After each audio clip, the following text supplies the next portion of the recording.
माननीय प्रधानमंत्री नरेंद्र मोदी डांगरियार जन्मदिনৰ লগত সংগতি ৰাখি উদযাপিত সেৱা সপ্তাহ উপলক্ষে ভাৰতীয় জনতা পাৰ্টিৰ অসম প্ৰদেশ সাংস্কৃতিক কোষৰ উদ্যোগত আয়োজিত শিল্পী সম্বৰ্ধনা সমাৰোহত আজি আমাৰ মাজত বিশেষভাৱে উপস্থিত থকা আজি সভাৰ মুখ্য অতিথি আমাৰ সকলোৰে অতি শ্ৰদ্ধাৰ অসমৰ বৌদ্ধিক জগতৰ দুৰ্বতৰা হিচাপে পৰিচিত সংবাদ জগতৰ অন্যতম শক্তিশালী চিন্তাবিদ পৰম শ্ৰদ্ধাৰ অসম সাহিত্য সভাৰ প্ৰাক্তন সভাপতি শ্ৰদ্ধেয় কনক সেন ডেকা ডাঙৰীয়া,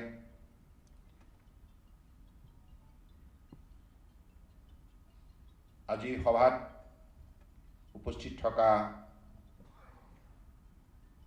ভাৰতীয় জনতা পাৰ্টিৰ ৰাজ্যিক সমিতিৰ মাননীয় সভাপতি শ্ৰদ্ধেয় ৰঞ্জিত কুমাৰ দাস ডাঙৰীয়া, ভাৰতীয় জনতা পাৰ্টিৰ ৰাষ্ট্ৰীয় সমিতিৰ অন্যতম সাধাৰণ সম্পাদক শ্ৰদ্ধেয় ৰাম মাধৱ ডাঙৰীয়া, ভাৰতীয় জনতা পাৰ্টিৰ অসম প্ৰদেশৰ সন্মানীয় সাংগঠনিক সাধাৰণ সম্পাদক ফণীন্দ্ৰনাথ শৰ্মা ডাঙৰীয়া, আজি অনুষ্ঠানত উপস্থিত থকা অসম চৰকাৰৰ মোৰ সতীৰ্থ মন্ত্ৰীসকল, বিধায়কসকল আৰু আজি সভাত বিশেষভাৱে আমন্ত্ৰিত অসমৰ পৰম শ্ৰদ্ধাৰ শিল্পীসকল আৰু সাংবাদিক বন্ধুসকল, জয় জয়তী আজি সভাখনত উপস্থিত থকা আপোনালোক সকলোৰে প্ৰতি মই মোৰ আন্তৰিক শ্ৰদ্ধা জ্ঞাপন কৰিছোঁ আৰু আমাৰ দেশৰ বাবে প্ৰতিগৰাকী নাগৰিকৰ বাবে গৌৰৱৰ বিষয় হৈছে নৰেন্দ্ৰ মোদী ডাঙৰীয়া। কাৰণ তেখেতে 2014 চনত প্ৰধানমন্ত্ৰী হিচাপে দেশৰ দায়িত্বভাৰ লোৱাৰ পৰাই একনিষ্ঠভাৱে নিষ্ঠাৰে সততাৰে অত্যন্ত পৰিশ্ৰমৰ যোগেদি এইখন ৰাষ্ট্ৰৰ বুকুত শক্তিশালী ৰূপত মূল্যবোধ প্ৰতিষ্ঠা কৰিছে। শাসন ব্যৱস্থাতে হওক, বিভিন্ন পৰিকল্পনা প্ৰস্তুতকৰণৰ ক্ষেত্ৰতেই হওক আৰু প্ৰচলিত শাসন ব্যৱস্থাৰ সংস্কাৰ সম্ভৱ কৰি তোলাৰ ক্ষেত্ৰতেই হওক, আজি ভাৰতবৰ্ষৰ 138 কোটি জনগণক বিশ্বৰ বুকুত এইখন ৰাষ্ট্ৰক শক্তিশালী ৰূপত প্ৰতিষ্ঠা কৰাৰ বাবে যি দিক নিৰ্ণায়ক ভূমিকা নৰেন্দ্ৰ মোদী ডাঙৰীয়াই দৃষ্টান্তমূলকভাৱে পালন কৰিছে, তাৰ বাবে আজি আমি দেশবাসী তেখেতক লৈ গৌৰৱান্বিত। মই আজি তেখেতৰ জন্মদিনৰ উপলক্ষে ঈশ্বৰৰ ওচৰত প্ৰাৰ্থনা জনাইছোঁ, মোদী ডাঙৰীয়াক সদায় শক্তিশালী কৰি ৰাখক আৰু আজি সভাত উপস্থিত থকা অসমৰ বৰাক ব্ৰহ্মপুত্ৰ পাহাৰ ভৈয়ামৰ বিভিন্ন জাতি জনগোষ্ঠীক প্ৰতিনিধিত্ব কৰা পৰম শ্ৰদ্ধাৰ অসমৰ গৌৰৱ শিল্পী সমাজৰ ওচৰতো মই প্ৰাৰ্থনা জনাইছোঁ যেন আপোনালোক সকলোৱে মোদী ডাঙৰীয়াক আন্তৰিকতাৰে আশীৰ্বাদ দিয়ে। কাৰণ বহু তপস্যা আৰু সাধনাৰ অন্তত আমি নৰেন্দ্ৰ মোদী ডাঙৰীয়াৰ নামেৰে এগৰাকী নেতা দেশবাসী পাবলৈ সক্ষম হৈছোঁ। 1952 চনৰ পৰাই ভাৰতবৰ্ষৰ কন্যাকুমাৰীৰ পৰা কাশ্মীৰলৈকে অৰুণাচল প্ৰদেশৰ পৰা গুজৰাটলৈকে এই বিশাল উপমহাদেশত বসবাস কৰা বিভিন্ন জাতি জনগোষ্ঠী ভাষা-ভাষী ধৰ্মৰ লোকে দেশৰ নেতৃত্ব দিয়া ব্যক্তিগৰাকীক যেনেধৰণে বিচাৰিছিল সেই ৰূপতে আজি নৰেন্দ্ৰ মোদী ডাঙৰীয়া অৱতীৰ্ণ হৈছে।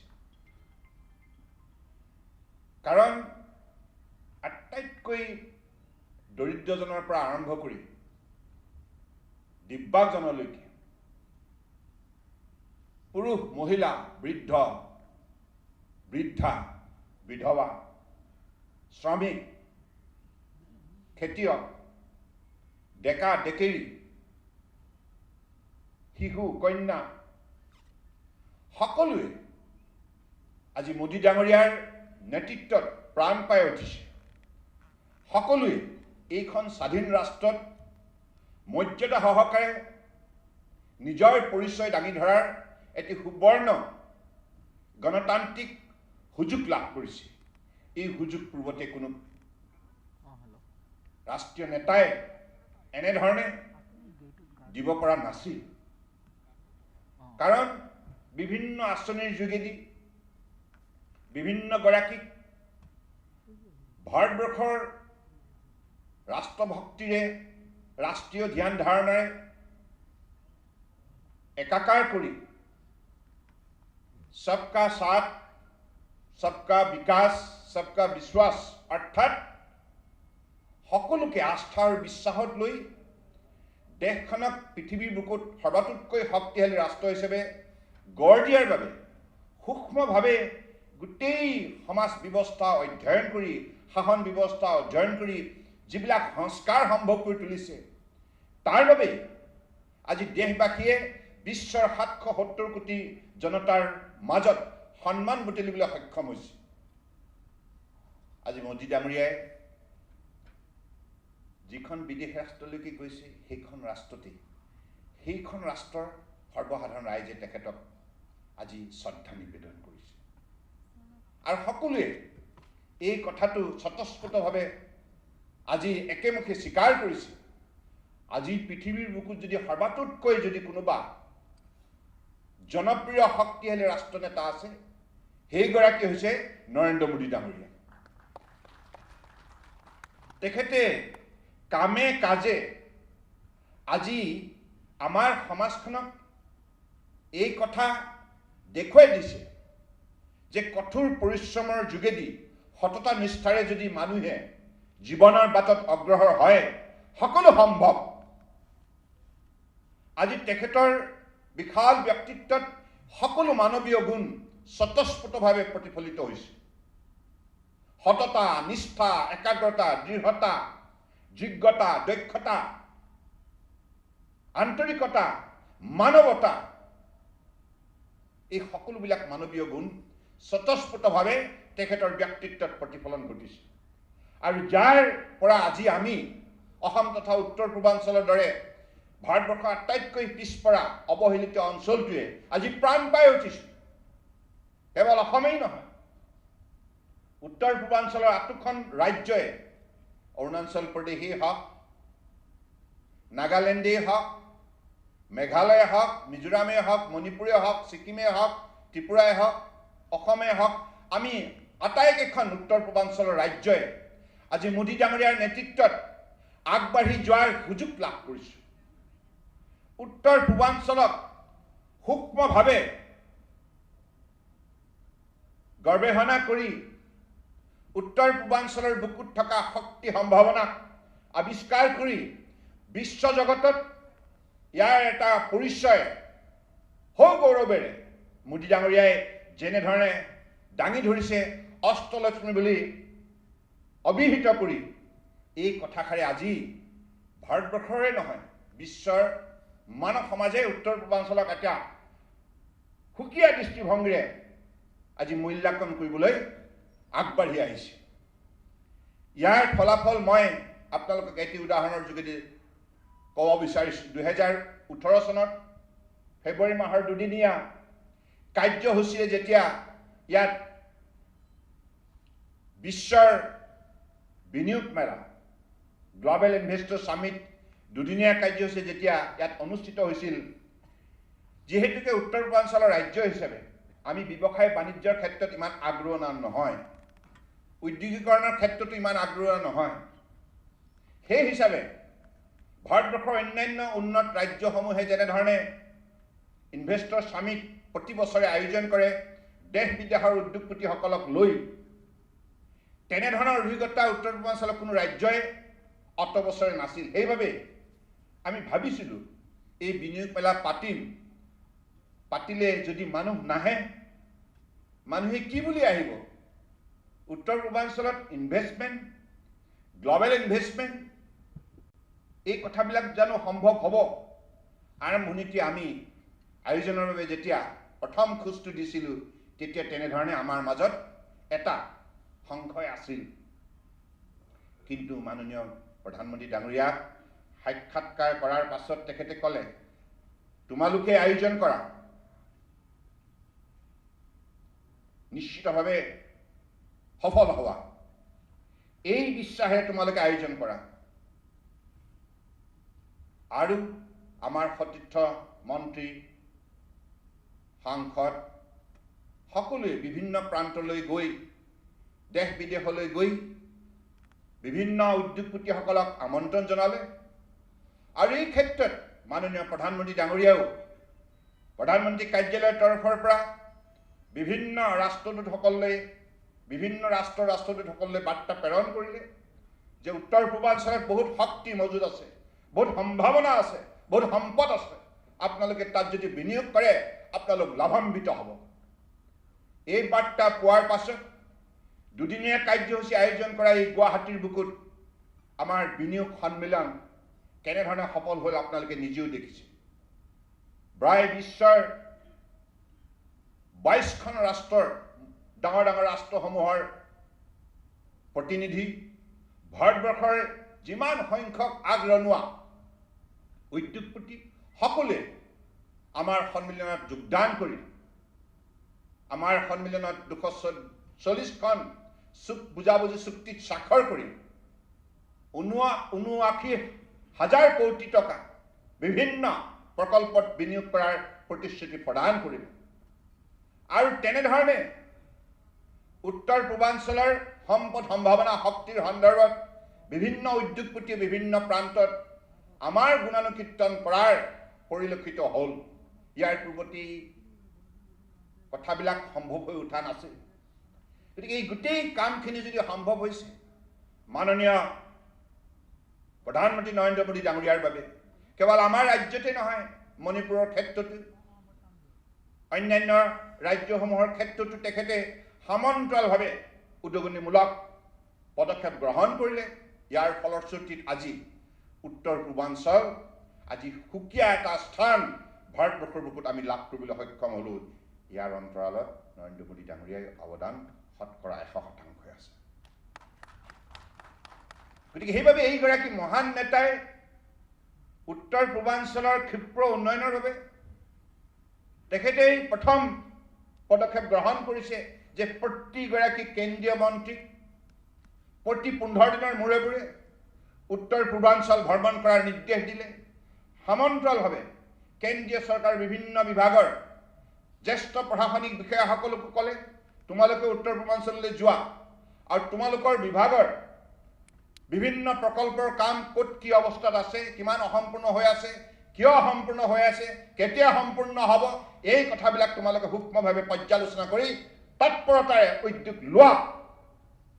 এই বলিষ্ঠ নিৰ্দেশনা লাভ কৰাৰ পাছত ভাৰতবৰ্ষৰ প্ৰতিগৰাকী কেন্দ্ৰীয় মন্ত্ৰীয়ে উত্তৰ পূৰ্বাঞ্চল ভ্ৰমণ কৰা যিটো দৃশ্য আমি পূৰ্বতে 1952 চনৰ পৰা কেতিয়াও প্ৰত্যক্ষ কৰা নাছিল।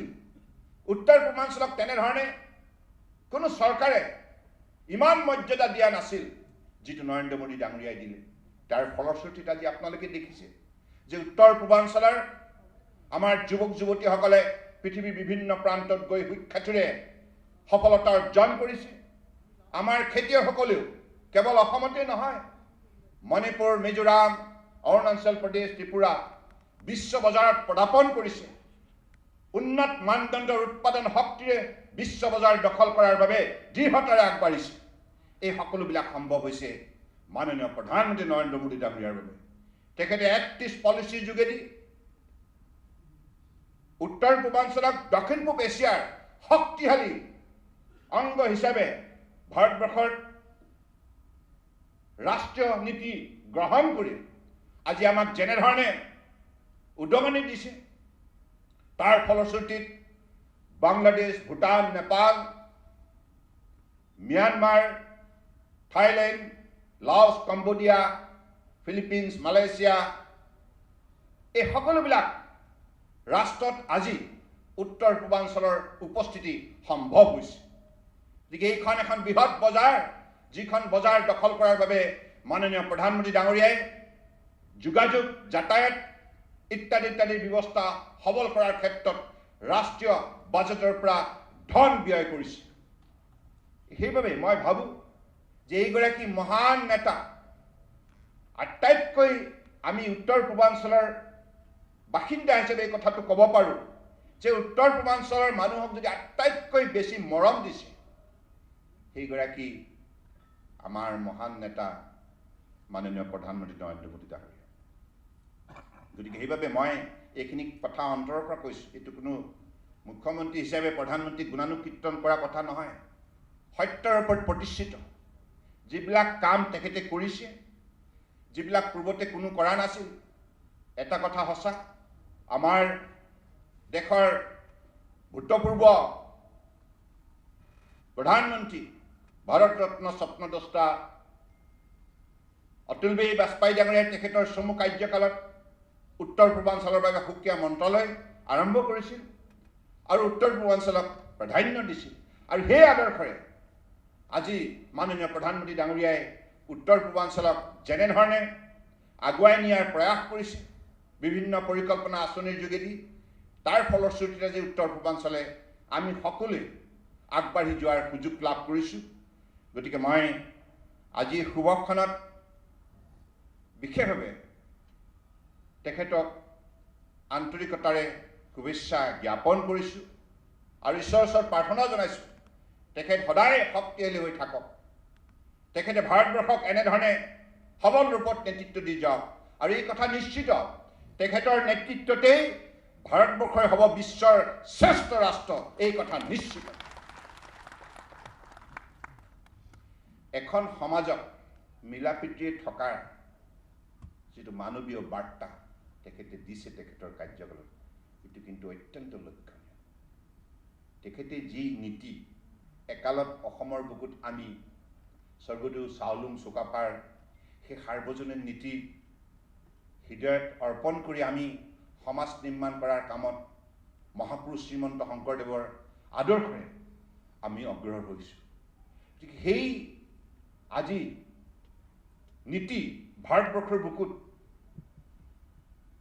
কাৰ্যকৰী কৰাৰ বাবে, সেই নীতিৰ দ্বাৰা মানুহৰ মাজত মিলা প্ৰীতিৰ ভাৱনা শক্তি বৃদ্ধি কৰাৰ বাবে মাননীয় প্ৰধানমন্ত্ৰী ডাঙৰীয়াই সবকা সাথ, সবকা বিকাশ, সবকা বিশ্বাস এই নীতি যোগেদি সমাজখনক কেনেধৰণে একাকাৰ কৰি পেলালে, সকলো ব্যক্তিক কানেক্টেড হৈ গ'ল, এই নীতিৰ সৈতে সকলো মিলি গ'ল। আজি যিমানেই অপশক্তিয়ে চেষ্টা নকৰক কিয়, কিন্তু মোদী ডাঙৰীয়াৰ নেতৃত্বত এই কথা নিশ্চিত, ভাৰতবৰ্ষৰ প্ৰতিগৰাকী নাগৰিক সুৰক্ষিত, প্ৰতিগৰাকী নাগৰিক সুৰক্ষিত আৰু প্ৰতিগৰাকী নাগৰিকক সন্মান সহকাৰে জীয়াই থকাৰ এটা শক্তিশালী পৰিৱেশ তেখেতে প্ৰদান কৰিছে। তেখেতৰ ব্যক্তিত্বই এই কথাটো বাৰম্বাৰ আমাক সোঁৱৰাই দিছে যে মিলা প্ৰীতিৰে থাকিলে আমি সমাজখন শক্তিশালী হৈ থাকিম। আৰু এই ভাৰতবৰ্ষৰ 138 কোটি জনতাই যেতিয়া একেলগে মিলি কঠোৰ পৰিশ্ৰম কৰিব, আমাৰ সকলো ক্ষেত্ৰতে আমাৰ চাহিদাও বাঢ়িব, শক্তিও বাঢ়িব আৰু আমিয়ে হ'ম বিশ্বৰ শ্ৰেষ্ঠ ৰাষ্ট্ৰ, শ্ৰেষ্ঠ সমাজ। গতিকে ভাৰতীয় 5000 বছৰৰ সভ্যতা সংস্কৃতিৰ মূল্যবোধৰ আধাৰত গঢ় লৈ উঠা এইখন সমাজক যেনেধৰণে শক্তিশালী ৰূপ দিছে বিভিন্ন ক্ষেত্ৰত, ই সঁচাই আমাৰ দেশবাসীৰ বাবে অত্যন্ত উৎসাহজনক। কৃষিয়ে হওক, বিজ্ঞানে হওক, প্ৰযুক্তিয়ে হওক, আজি তেখেতে আত্মনিৰ্ভৰ ভাৰত অভিযান এই উপলব্ধিটো প্ৰত্যেকগৰাকী নাগৰিকৰ মনত স্বাভিমান হিচাপে গঢ় দিব বিচাৰিছে। অৰ্থাৎ আমি আনৰ ওচৰত হাত নাপাতো, আমি নিজৰ যোগ্যতা আৰু দক্ষতা আমাৰ নিজৰ শক্তিৰ ৰূপত আমি জীয়াই থাকিম আৰু বিশ্বই আমাৰ এই শক্তিক মানি ল'ব লাগিব। সেইবাবে তেখেতে কিমান সুন্দৰ এটি সূত্ৰ দিছে, লোকেল, ভোকেল এণ্ড গ্ল'বেল। এই যিটো ভিছন, অৰ্থাৎ আমাৰ অসমৰ ভিতৰৰ এখন গাঁৱৰ এজন খেতিয়কক নিজৰ স্বাভিমান ৰক্ষা কৰি জীয়াই থকাৰ বাবে যিখিনি দিশ তেখেতে নিৰ্ণয় কৰি দেখুৱাইছে, এই কথাটো আমাৰ বাবে, আমাৰ দেশবাসীৰ বাবে অত্যন্ত গুৰুত্বপূৰ্ণ। ইয়াৰ পূৰ্বতে আমি ভবা নাছিলোঁ। আমি বিভিন্ন ধৰণে আমি বিভিন্ন ৰাষ্ট্ৰৰ ওপৰত, বিদেশী ৰাষ্ট্ৰৰ ওপৰত নিৰ্ভৰশীল আছিলোঁ। আমদানি কৰিয়ে আছোঁ আৰু আমাৰ বজাৰখন বিশ্বৰ অন্যান্য উৎপাদনকাৰীয়ে দখল কৰিছে আৰু আমাৰ ইয়াৰ পৰা লাখ লাখ কোটি টকা বিশ্বৰ বিভিন্ন ৰাষ্ট্ৰলৈ গুচি গৈছে। গতিকে সেইবাবে আমি যদি আমাৰ শক্তি বৃদ্ধি কৰিব লগা হয়, আমি নিজেই আমাৰ বজাৰত যাৱতীয় সামগ্ৰীখিনি আমি নিজেই উৎপাদন কৰি আমি আত্মনিৰ্ভৰশীল হোৱাৰ প্ৰয়াস কৰিব লাগিব আৰু বিশ্ব বজাৰত আমাৰ সামগ্ৰীৰ চাহিদা বৃদ্ধি কৰাৰ বাবে আমি সেই লক্ষ্যৰে আমাৰ উৎপাদনৰ মানদণ্ড বৃদ্ধি কৰিব লাগিব। গতিকে মই ভাবোঁ যে এইখিনি কাম আজিৰ তাৰিখত প্ৰতিগৰাকী ভাৰতীয়ক উৎসাহিত কৰিছে। এতিয়া মই অসমৰ বুকুটো দেখিছোঁ, অসমৰ শিক্ষিত চামটোৱে এতিয়া খেতিপথাৰত আত্মনিয়োগ কৰাৰ প্ৰয়াস কৰিছে। আমাৰ কেইবাগৰাকীও শিল্পীও এই ক্ষেত্ৰত আগবাঢ়ি আহিছে স্বতঃস্ফূৰ্তভাৱে। মই তেখেতসকলক স্বাগতম জনাইছোঁ। কাৰণ আমাৰ আজোককাসকলে কৃষি অৰ্থনীতিৰ যোগেদি অসমৰ সমাজ ব্যৱস্থা শক্তিশালী কৰি থৈ গৈছে। গতিকে এইখন সমাজ কৃষি, ঋষি, সংস্কৃতি, কৃষ্টি, সাহিত্য, সভ্যতা শক্তিশালীৰ ওপৰত গঢ় দিব লগা হ'লে আমি নিশ্চিতভাৱে কৃষি খণ্ডক প্ৰাধান্য দিব লাগিব।